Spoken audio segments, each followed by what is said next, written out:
Didi, it feels so good to be away from the hustle and bustle of the city. There is so much more space to move around, and the greenery is so pleasant and soothing to my eyes.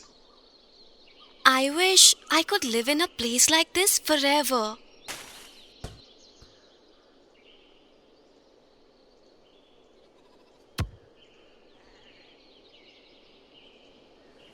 Wow, this flower is so beautiful. Yes, this is beautiful. But I'm not able to remember the name of this plant. Do you know what it's called, Hari? Yes, Grandma taught us about many plants.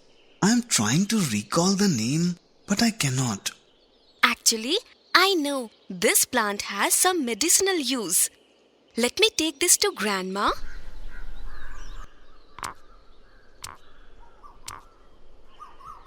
Look, Grandma, I found this flower out there. What are these called? Where did you find these flowers, Deepa? Grandma, we found these in the nearby playground. This is called flame lily or glory lily flowers. It's not just beautiful. It's actually very useful for treating arthritis, inflammation in joints and skin diseases in our traditional medicine. Wow, Grandma, this indeed is a very useful plant. Yes, Hari. Grandma, you know so much about different plants. You should write a book about it. I don't need to do that. Our BMC already records all this information. BMC? What is that, Grandma? Those are Biodiversity Management Committees. You see, India is a land of great biological and cultural diversity. It is home to many tribal groups, farming and fishing communities like ours, and nomadic groups. All these communities have been carrying a wealth of knowledge about plants and animals, which is passed on from one generation to the next. To conserve India's rich biological heritage and the knowledge associated with it, every panchayat sets up a Biodiversity Management Committee or BMC. This is required under our Biodiversity Act. What do they do, Grandma?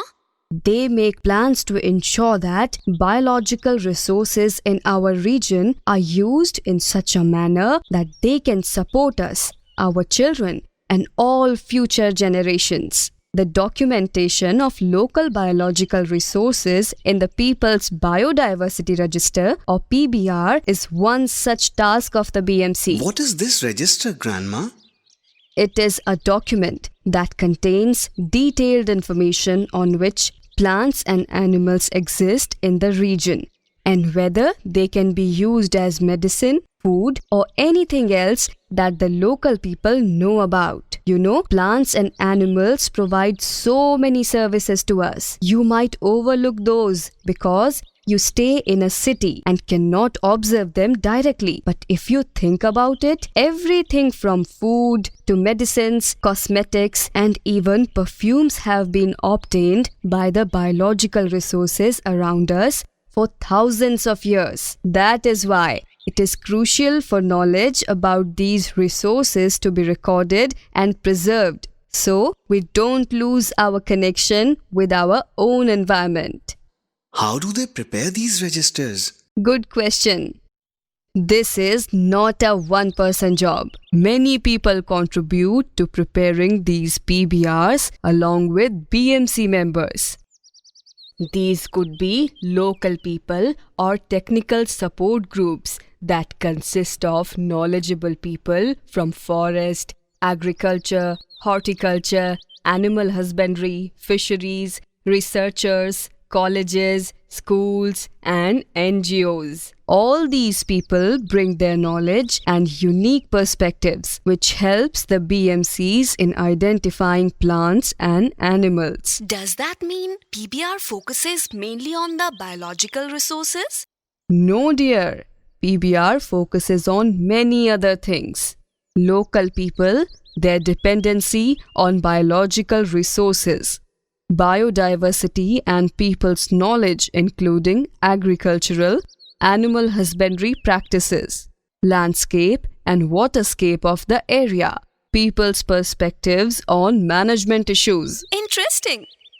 What happens then? Let me explain. PBR sets the foundation for the work of the local Biodiversity Management Committee. To start the preparation of this document, the BMC has a meeting with local people and technical support groups.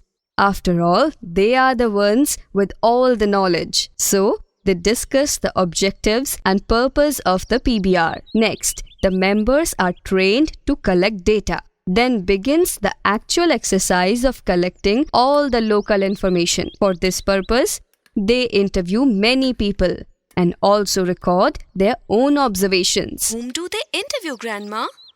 Knowledgeable people like farmers, vets, hakims, traditional knowledge holders, the people who collect bioresources and other local people. Also, members of the local panchayat and NGOs each share what they know. Then the BMC verifies all the information and finally documents all this in the PBR. So, all traditional knowledge is supposed to be documented in the PBR? No. The knowledge itself does not have to be documented. Only the people who hold traditional knowledge should be registered. And it is entirely up to them how much information they want to share.